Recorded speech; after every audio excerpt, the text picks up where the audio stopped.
I got Suns superfan Jordan Spurgeon, and I got Bucks superfan and review and preview host Tom Scavetta. Both of them going to go head-to-head with these NBA Finals. Guys, how are we doing? What's going on? What's up, Jordan? We're going. Long time no see. Glad to be here. Yeah, glad to have you guys on. Jordan, been trying to squeeze you in for a little bit. You got the Suns making it deep.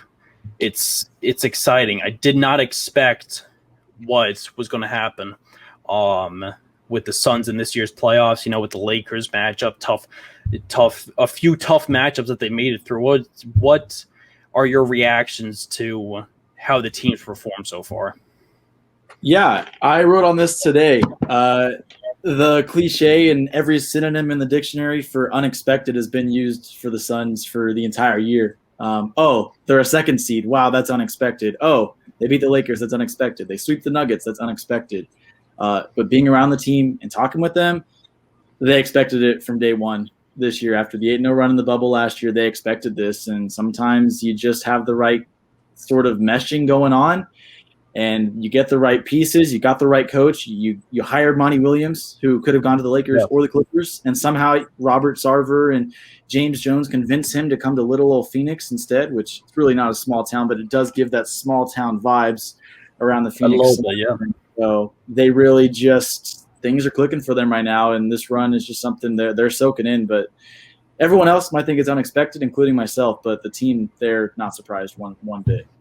Yeah, definitely. When the Chris Paul trade happened in the preseason, you knew that there is going to be some spark that came onto them. They were a noticeably different team last year in the bubble. There's no doubt about that. They went on that big win streak, and they were finally lucky. And DeAndre Ayton was becoming the first round pick, the first overall pick that they wanted out of him. Booker has always been a stud over the last several years, but he's becoming a real player that you can win championships around, and even the depth too. The Jay Crowder signing was huge.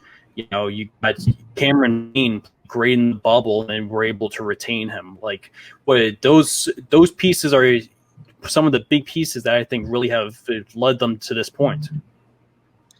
Yeah, this team, everything's clicked. They have a great mixture. You see the Chris Paul trade, and my immediate reaction was, okay, it went 8 on the bubble. They look like a team that has the opportunity to make a playoffs, maybe as a 6 or a 7 seed. And Chris Paul, just with his leadership and with everybody else kind of getting going at the right time, you've got about 6 players barely scratching their prime right now, all really starting to elevate their game at the same time. Devin Booker's only 24. Cam Johnson's only his second year in the league. He's the same age as Devin Booker. He's 24. Cam Payne's hitting his prime, and Mikal Bridges and DeAndre Ayton's finally hitting his prime. And so you have this mixture of young guys that are hitting their primes at the same time. They're all balling out. They're trying to get their paycheck. They're all going to get paid eventually. Not in Phoenix. There's no way they can all stay in Phoenix eventually. But they're all reaching that point. And then you sign the right players. You bring in Chris Paul, who wins everywhere he goes. He's never won a ring. That's the story. We all know that. But every team he's been on, they've become better. The Rockets became a championship caliber team. The Clippers were the basement of the league for 30-plus years, and they became a team that was in the playoffs year in and year out. The Thunder were in a rebuild, and they all of a sudden become a playoff team that looked like they actually had a chance last year. Things didn't go their way, but they were a pretty good team. And then in Phoenix, he just elevated them. And then Jay Crowder, important player. Like, I know we'll get into the game, but only 1 point last night and was still plus 19 on the floor. That's huge. That's the kind of guys you need on a championship team. Oh, for sure. And I got a couple of questions for you about that Jay Crowder performance that we'll get to in a little bit. But, Tom, going to pass it over to you. Game 1, are you a little bit nervous on the Bucks side? How are you feeling about the Suns team? They seem locked in. They're playing like an NBA championship team. I'll put it that way. They really are. They're playing like a team that should win the NBA Finals. I don't know if I'd go that far just yet, Paul. I think Giannis, again, last night, he wasn't 100%, but I'm going to be realistic and agree with Jordan. Phoenix is a scary basketball team. The unexpected notation behind this basketball team has elevated them to this point. I mean, this is their first time in a final since 1993, so might as well make the most of it. For the Bucks, it's been 50 years. You would think a 50-year mark would mean something.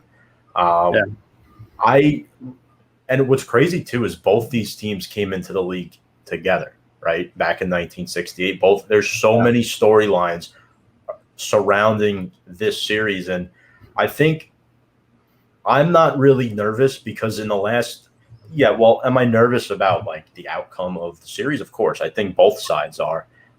Sure. Am I nervous about digging ourselves into a big hole after game one? Not really. After going down 1-0 to Brooklyn and then again to Atlanta, coming back in both of those series to take over. But I think the biggest thing is common trend is these are the top 1 and 2 teams in defensive rating in the playoffs. Yeah. Jordan mentioned Jay Crowder. He's the only player with NBA Finals experience. Chris Paul not winning a championship, the Torrey Craig storyline, being traded from the Bucks to the Suns. So in hindsight, Paul, am I a little nervous? Yes. Am I going to go as far and say that I don't think the Bucks have a shot? Absolutely not. I think this series is going to be wild. I think it's going to be like a seesaw going back and forth. And I think what you saw from Giannis last night was quite promising, considering the guy's not 100%. Yeah. I mean, you just know it.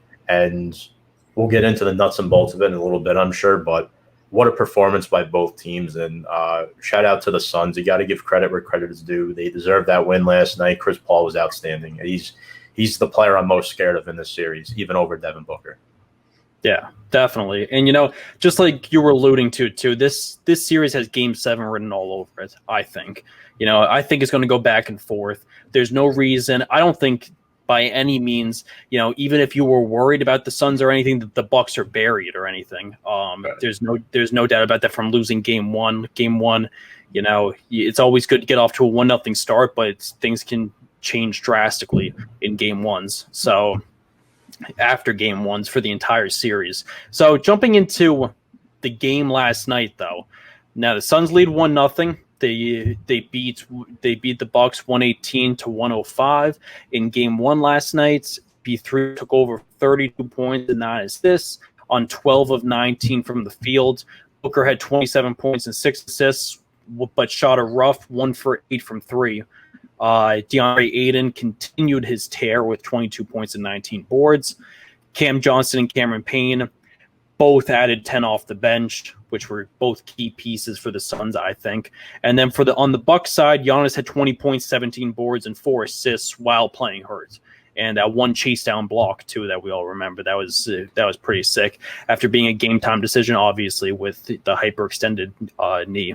And then Chris Middleton is also continuing his tear, 29.7 boards, and was 5 of 12 from 3. Tom, we'll go to you first. What do you think were the best performances from the Bucks last night? Best performances from the Bucks. I mean, I'm biasedly going to say Giannis just due to the fact that he played. I know 20 points. I believe he had 17 boards. I mean, the guy played 35 minutes. Again, this guy hyperextended his knee in game 4.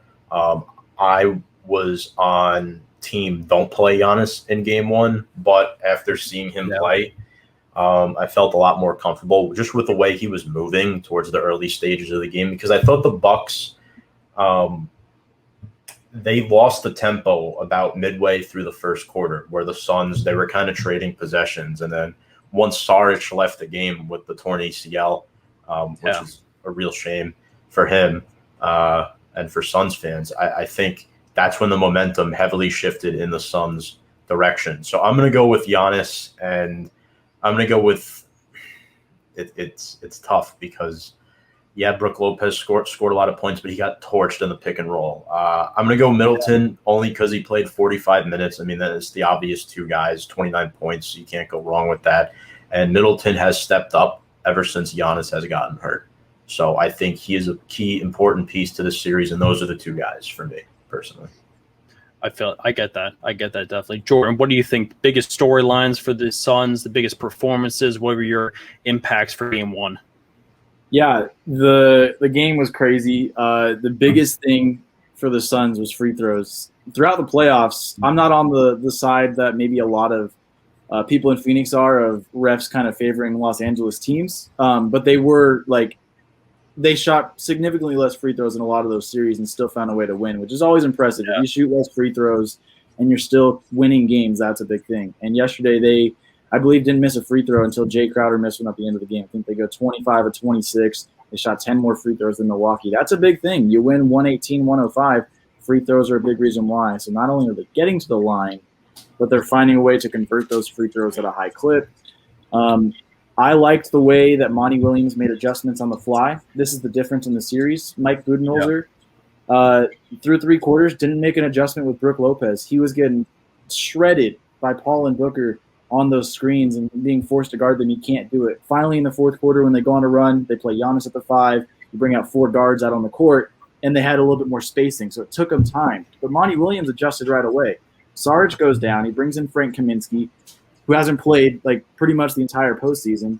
He doesn't do anything. He's getting exposed right away, and he doesn't go back to him. He lets other guys step in. Cam Johnson, his minutes go up. Torrey Craig plays the 5 at certain times when they're spelling Ayton and giving Ayton some rest. So those in-game adjustments they made like that were the difference in the game. Because had the Bucks made adjustments earlier, it's a little bit of a closer game. I still think the Suns would have won game 1, but that's going to be the difference in this series is who's going to make those in-game adjustments quicker. Because I know the Bucks are going to come out, and I guarantee you Brook Lopez is not going to be getting abused in the screen game right at the opening tip. Like, they're going to make that adjustment.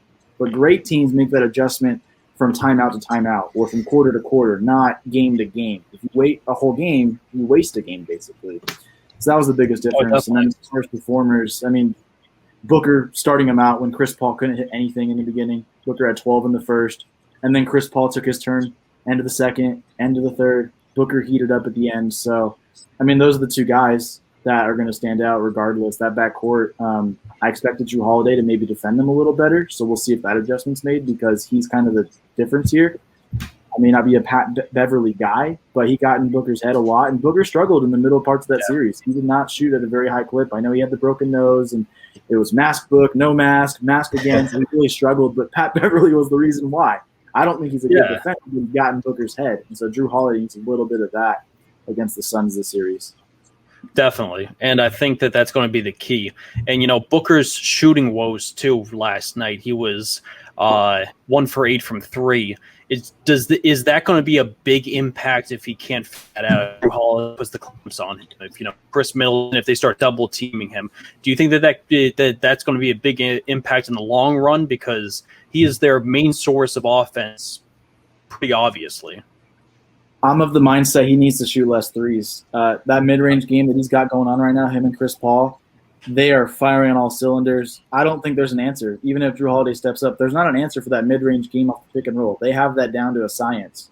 So as long as they're not relying on him to hit those threes. So if Cam Johnson's hitting threes at a historically high rate, he's shooting off the charts from beyond the arc. If Cam Payne can come in and hit 31-footers with his awkward jump shot every once in a while and light up the stadium, especially at home where the crowd has been absolutely insane. I've been trying to get the decibel numbers all day from the Suns because it was insane last night. They're not going to need to rely on Devin Booker to hit those threes as long as other guys are hitting them. If other guys aren't, that's where there's going to be trouble because Booker's not a great three-point shooter. He's an elite shooter all around. He's not a great three-point shooter. So if he can lower the volume and pick his spots, they'll be just fine, at least in that department.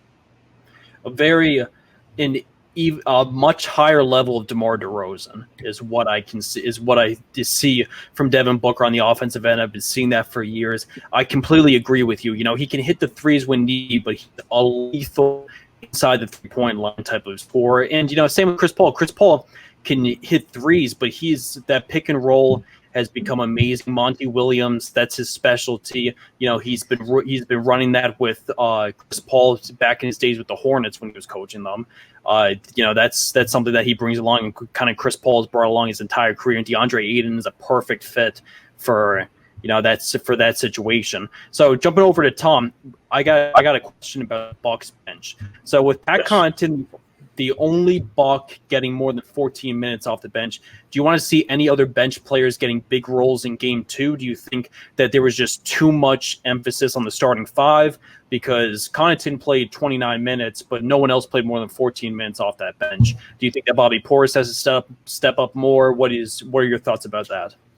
Well, Bobby Portis couldn't stay in the game because of the way the Suns were playing. And you could pretty much make the same excuse for Brook Lopez. I mean, there's a reason why we went out and got PJ Tucker, who, by the way, played 5 seasons with the Suns, which is another interesting storyline. But Jordan hit it on the nail. As valuable as Brook Lopez is in drop coverage, he's very vulnerable as a switch defender. The Bucks had their best success last night playing with that small lineup with Giannis as the 5, but it's hard to play small ball when you're without Dante DiVincenzo, who was your starting 2 guard for the entire year. Now you don't have him, so if you're playing small ball, Pat Connaughton is going to start with Middleton, Holiday, Tucker, and Giannis. And, as big of a Notre Dame fan that I am, they are going to pick him apart in that pick and roll game. Chris Paul, every time Bryn Forbes is on the floor, Bryn Forbes, Pat Connaughton, Brook Lopez, Bobby Portis, they attack those 4. They got the off switch with Drew Holiday. Coach Budenholzer is going to have to adjust. I don't know. Could the Bucks win the series without Brook Lopez out on the floor? I don't know. They made the adjustment in the Hawks series, but Chris Paul and Chris Paul and Devin Booker is a little bit more challenging than Trae Young and Kevin Huerter, because Chris Paul's been doing this for 16 years.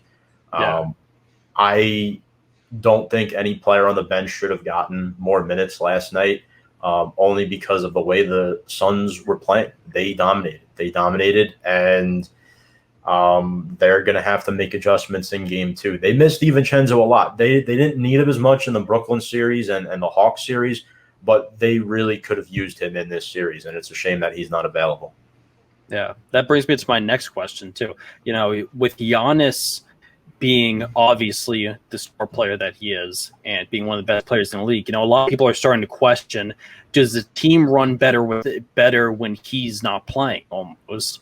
When he's, as we saw at the end of the last series, against the Hawks, does the ball movement work a little bit better when there's less bully ball, when there's less ISO for Giannis? Obviously there's no bigger impact on the defensive end to have Giannis out there, and there's no bigger mismatch than having a 6'11" guy that can handle the ball like Giannis can. But in any sense, does it seem like Budenholzer can almost write up better plays, a better flowing offense when Giannis isn't in the game? I would hope so, because Budenholzer, look, guys, he spent 17 seasons under Greg Popovich as one of his top assistants, and this guy's a 2-time NBA Coach of the Year, so adjustments are coming. Bucks fans are still calling for him to be fired, which I think is ridiculous, because who are you going to replace him with, number one? And number 2, this guy grew up in Arizona. It's not like he doesn't know the area. He more than likely grew up a Suns fan, right? So in all honesty, guys, I think Budenholzer is going to have to find a way to keep Brook Lopez on the floor. I do think you would like to see an uptick in minutes for Bobby Portis. The big issue with the Bucks last night was the turnovers in the second half, right? The third quarter is where the Suns really started to distance themselves, and then the Bucks had that mini run where they cut the score to within 7. Mike Budenholzer is going to have to find a way to contain Chris Paul, to eliminate his mid-range game. It's almost as where you want to give up more three-point shots, which is crazy to say, because the name of the show is the 3-and-D, and the NBA is turned into a three-point league. And Jordan mentioned it before, Devin Booker, who a lot of people tab him as this three-point specialist. And I know, Jordan, I know you've been in the arena with the Suns a lot lately. He's more of a mid-range shooter. That's what he is. He knocks that down more often than not. The Bucks need to, I think, push the Suns out towards the perimeter more to have a chance to win this series. I agree with that. What do you think, Jordan? Yeah, that's 100%. The Brook Lopez question, I mean, they play the way they played last night. He's unplayable. Yeah. The workaround it's twofold. You need Drew Holiday to be able to take on CP3. And the argument I've been hearing is you put Giannis on Booker, because if you get the switch, you still have a big man inside to take care of Ayton. Because if Lopez is off the floor and Giannis is playing the 5, and you put Giannis on Booker on those high screens, well, if he stays on Booker on the switch, you're going to have an easy lane. Ayton's going to eat up PJ Tucker all day long. He did it yesterday. Anytime PJ Tucker was on him, Ayton got into the lane, he forced his way. Whether he made the shot or not, he was aggressive and went after it. And so Brook Lopez, I don't think he can necessarily guard Ayton either, but he's a bigger body that gives some sort of presence inside where they're a little bit – he's going to be just a step more hesitant than he would be against a guy like PJ Tucker. And then obviously if Giannis in that scenario stays on Ayton, then Booker's going to just do what he does, get into the mid-range, find an open shooter, or hit a shot himself. So that's kind of the only way I see it, where they need to find a way to get those minutes when Ayton's on the floor to have Brook Lopez out there, but don't let him get exposed. And it really starts with Jrue Holiday. If he does his job, so you don't have two guards at the top that can kind of do the same thing, they'll be a little bit better off. And then that's really the biggest thing, because right now, if yesterday's any indication, I wouldn't even play Brook Lopez more than 10, 15 minutes here and there, because he's just going to be a liability on defense. And if the Suns team gets hot, like they can score 35, 40 points in a quarter just like that when they get hot. And they do that when they're able to get Ayton inside. And then Booker hits a mid-range jumper a couple times down the floor. And then Chris Paul starts doing crazy things in the lane and starts breaking ankles. Next thing you know, they've scored 12 points in less than a minute because they can do that just like that once they get those mismatches. Yeah, I think that I agree with that. That's why I think Bobby Portis should get more minutes. I think that his physicality is going to be something that's very important, to stop in this Suns team, especially on the offensive end. And there's a little bit, it's getting exposed a little bit. The Bucks don't have a ton of big man depth. That's what the big problem is. They need to address it in this year's draft. They got to go try to sign somebody this offseason. Obviously, you're trying to win the championship now, so you're not worried about the draft in the offseason. But they have a little bit of an issue down low, and especially when you're going up against guys like DeAndre Ayton, who's young and fierce and is becoming one of the best centers in the NBA. I think that it's very difficult. Brook Lopez, he's getting older. He's not nearly the same Brook Lopez as he used to be. He's still efficient on the offensive end, but on the defensive end, that's why I think you got to play Portis more minutes, because Portis is strong. He does all the dirty work too. He can get into Aiden's face. He can get kind of disrupt him a little bit. I think that's all a key part. And part of that, too, the biggest difference I see, the Suns' big men, when they're out there, they know their role. I haven't seen Ayton at the three-point line the entire playoffs. I've seen him maybe shoot one. And Brook Lopez can hit those threes. Like, he's definitely capable of it. Giannis every once in a while can, too. But they kind of live out there by the three-point line sometimes, and they're almost like wasting space at that point. Where the Suns, I've heard this reference from multiple places, and it stuck with me, but they look like an old-school basketball team. We play a lot of positionless basketball nowadays. They've got the traditional point guard in Chris Paul. You've got two really good wings. One's young and up-and-coming. One's old, veteran. They can both play great defense. They can both hit threes. If one does one does the other better one game, they're fine. You have a shooting guard like Booker, and then you have a 7-footer who just sets screens, gets rebounds, and dunks the ball. And that's what they do. And the difference with the Bucks, they don't fit into that mold because they don't necessarily have their roles defined. And that's okay, because that's how basketball works. That's how it works in the NBA nowadays. But we're seeing that kind of lead to different lanes that the Suns are able to take advantage of, because they know exactly what they're doing at pretty much any given time. And that's really the value of Chris Paul, whether he's scoring 30 points or not. It's because he's able to set that up for them.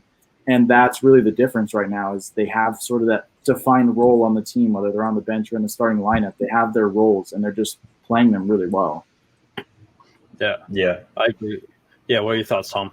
To kind of add to that point that Jordan was making, the Suns, he mentioned, were 25 of 26 from the line last night. They're getting to the foul line a lot more than the Bucks were. The Bucks were 9 for 16. So the Suns had 10 more free throw attempts than the Bucks. The Bucks made 16 threes, but some of those were late in the game when they were trying to play catch-up, guys. Don't let the stats fool you. Yes, they tell the story, but they don't tell the full big picture of the basketball game. But one thing I will say, though, the Suns were only 11 of 34 from deep. That is the key, right?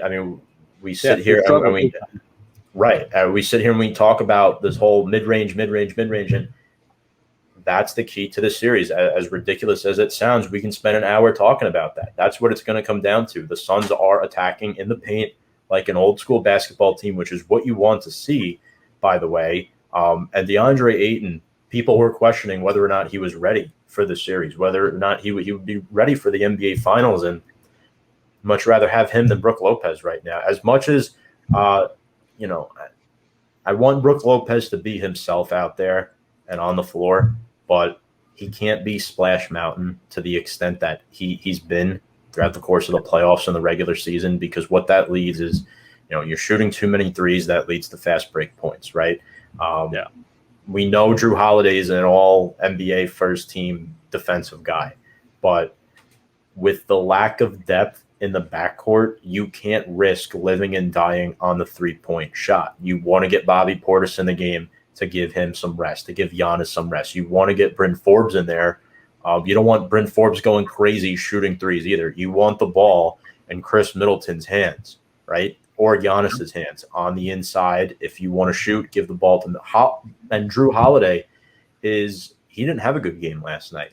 I know. I mean, he just wasn't there. And that's another thing, too. If he's there, there's a good chance this game's a lot tighter than it is. There's so many what-ifs in this series, guys. I mean, you know, once Saric left the game, I thought, oh, Giannis is going to feast and going to drop 30 because they didn't have the depth behind Ayton. But leads to tell me that that wasn't the case. And whether you believe it or not, the Suns have a clear advantage in this series right now, regardless. Everyone's worried about who's going to defend Giannis, but who's going to defend the Phoenix Suns? It's their big three against the Bucks' big three, and right now, I'd rather have the Suns' big three.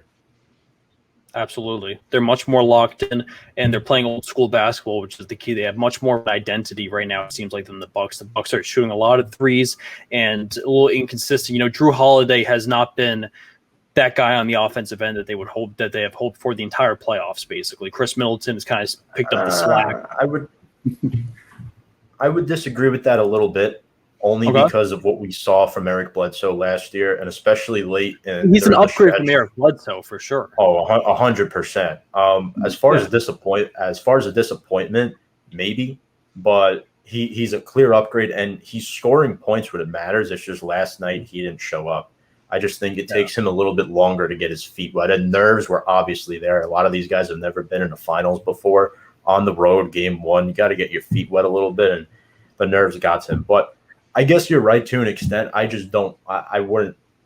You know, I don't think he's been bad.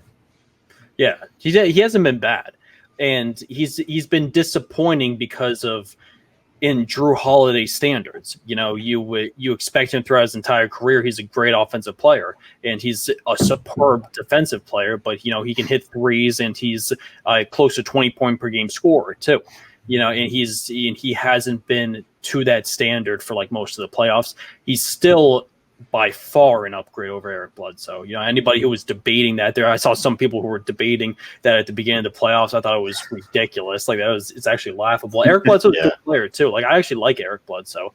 I don't dislike him, but we're talking about Drew Holiday right here, who's a perennial all defensive team guy who, you know, has been in the league. He was close to a 20-point per game score, does it on both ends of the court, professional. You know, he's one of the best in the entire league, you know, one of the best point guards and one of the most underrated point guards too. You know, a lot of people don't, when you rank all the top point guards in the league, a lot of people don't throw Drew Holiday up there, but, you know, he might not be in the same class as, you know, maybe a Kyrie and Westbrook and a Lillard and a Luka, if you want to consider him a point guard, but he's right in that top 10, I think. But jumping back to you, Jordan. So the Jay Crowder performance last night, he was 0 for 8 from the field with 1 point, but had 9 rebounds in 33 minutes. And just like you said, he was like plus 20 something with his plus minus. Does he need to be more impactful on the offensive end, do you think, during this series? Or is that his role? Even if he's 0 for 9, even if he just scores 1 point, he grabs 9 boards, plays 30 plus minutes, is that good enough to keep them winning? When the other players around him play the way they do, especially Mikal Bridges, those two are linked together. They're the starting forwards. Mikal Bridges disappeared in the Western Conference Finals. He played good defense and wasn't hitting shots. And Jay Crowder stepped up at times. So Mikal Bridges played really well last night. He hit some shots. He played good defense.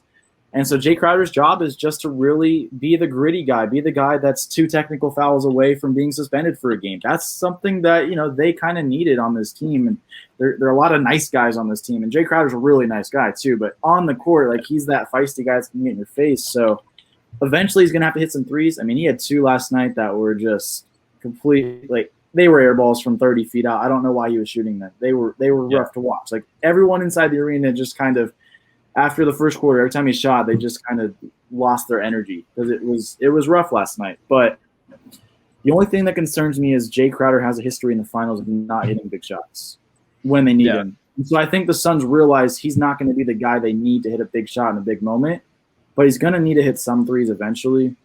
But as long as Mikal Bridges and Cam Johnson, who's going to get a lot more minutes now with Saric out, if they're hitting threes, Jay Crowder just needs to do him. Take the open shots when they're there and just play defense. Like, he's the ultimate 3-and-D guy right now on this team. And if the 3 is gone, he still provides good enough defense to justify him playing out there, especially when the Bucks go a little bit smaller. And even when they don't, he's a guy that can still, make things harder for Chris Middleton. Middleton's going to get his numbers, but Crowder's going to see him a little bit. He can body Giannis a little bit. Giannis still is going to, get his against anybody on the court right now, but he makes it just a little bit tougher on Giannis. So I really don't think the shot making's a concern, but I do expect him to hit a little bit more moving forward in this series. And it was his birthday yesterday too, which really blew me away that he had to do so bad on his birthday. That kind of hurt. That's correct. What did he turn? 30? Is he 30 now? I think so. It was 30 it was 30. Yeah, it was 30. That's pretty insane. Are you going to be back there for game 2? Yeah. I actually won tickets yesterday, so went just in the stands. And tomorrow I'll be working in the press box. That'll be cool to be there and just kind of see how it all unfolds tomorrow. Yeah, you got to tell us a little bit about your role with the Suns. That's really cool. Yeah, so I still go to Arizona State at the Walter Cronkite School of Journalism. I've got one more semester, and then I'm out of there. But I have a full-time job at a company out here called Sports 360 AZ.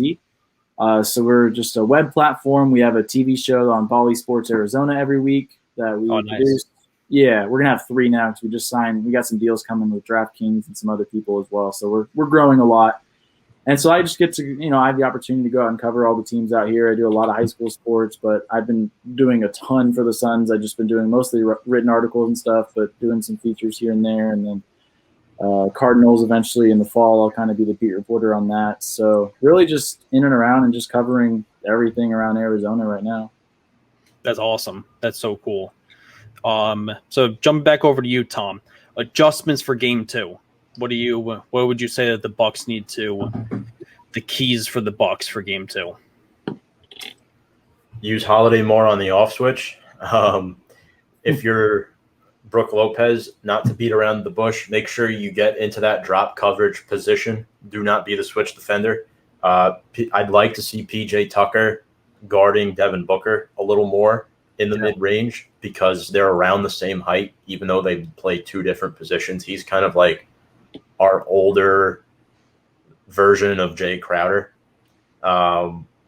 And I'd like to see the Bucks attack the paint more and shoot the 3 less, shorten the game a little bit, because Monty Williams, who, by the way, I think should have won Coach of the Year, which, by the way, I don't know if you guys knew this. What do Monty Williams and Pat Connaughton have in common? Do either of you know? I don't know. Monty Williams and Pat Connaughton? No, I don't know. Both played at Notre Dame. Oh, Monty Williams played at Notre Dame? Yep. I don't even think I realized that. 1989 cool. to 1994. Yeah. So I'm a big Monty Williams guy. I like him a lot. So yeah, there's a little bias there. I think the adjustments is Mike Budenholzer needs to find a way to outcoach Monty Williams. And if the Bucks are able to snag one on the road out of those first 2, they've done their job, right? That's the goal as the away team. You want to win one of the first 2 on the road. That's me being realistic. And again, find a way to continue to spread out what would have been DiVincenzo's minutes in the appropriate way. They're giving Pat Connaughton starting minutes, which, they don't have another choice. Who's better? I mean, everyone was making, jokes about DiVincenzo's defense during the season, but you'd much rather have him now than the combination of Pat and Forbes. They can't keep up. So they have to find a way to contain the Suns in the mid-range and attack the paint more. So those are my keys. Nice. Jordan, what do you think the key for the Suns will be for Game 2 to take a 2-0 lead? For them, they just need to show a sense of urgency. Against the Clippers, the 2 games they lost, really they weren't necessarily outplayed. They just were out-hustled because the Clippers were more desperate. And, like you said, Tom, the Bucks' goal is to win a game on the road, so I expect them to come out and play with some desperation. I expect Giannis to play with a sense of urgency. And so if the Suns stay without that urgency and they just kind of roll out there and they get off to a slow start, it's going to be a long day because the one thing about the Bucks, they're probably the best front-running team in the NBA. They don't blow too many leads. From my understanding, they don't. They are a front-running team. They're like the Baltimore Ravens in the NFL. They have a lead, they're fine. It's when they get down, it's very difficult to win. Giannis is just that. That's just his personality. It's kind of how he is. Like when he's able to front run, he's good. So for the Suns, it's just about showing a sense of urgency. The shots are going to fall. I would say I don't want them shooting 34 threes like they did the other night. I think under 30 is a good number for them. If they hit 10 of 30, that's a really great night. If they hit 8 of 25, good enough for them because that's not what they live and die by. They really only have 2 guys that I like shooting threes, and that's Cam Johnson and Cam Payne. Everybody else, at times, I don't like them even shooting threes. I guess I could throw Mikal Bridges in there too when he's feeling good, but that's the biggest thing for them. They have everything else in place. They know how they play. The rotation's set. Monty Williams is going to make adjustments, but all it comes down to for them is do they play with a sense of urgency? Because if they play a sense of urgency every game, it's a quick 5-game series. If they don't, this series draws out to 7. Yeah. If there's a couple games where they don't bring it, it's going to be a 7-game series. But right now, they're the better overall team, just the way they're playing. But it comes down to will they feel the pressure and play with some urgency? Yeah, I like that a lot. I think that those are good points. Game 2 is going to be huge. Going to be interesting to see if the Suns can capitalize on the home court advantage or if the Bucks can even it up heading back to Milwaukee. So, that's going to wrap it up for tonight's episode. I want to thank everyone who tuned into the Review and Preview Network to watch another episode of the 3&D and to all those listening via podcasts, YouTube, etc. You can also follow the show on Twitter at the 3&D. Tom and Jordan, thank you so much for coming on the show. Is there anything else you guys want to add?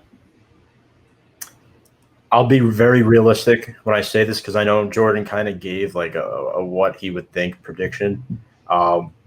My heart wants to say Bucks in 7. If it gets that far, the Suns will take Game 7 because it's at home.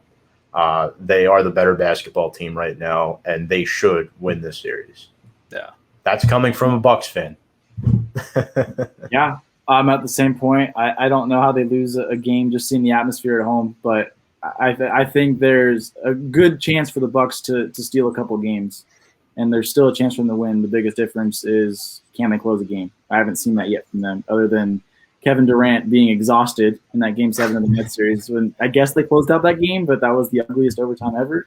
But outside of that, this series, I think it's a 5 or 6 game series with the Suns on top, but 7's still right in that realm of possibility. So we'll see. Definitely. I completely agree. Hope everyone enjoys the rest of their week and stay tuned for more updates and brand new episodes coming every Monday at 7. This was a special Wednesday night episode, but tune in next week, Monday at night at 7, going back to our normal time. Have a great night, everyone.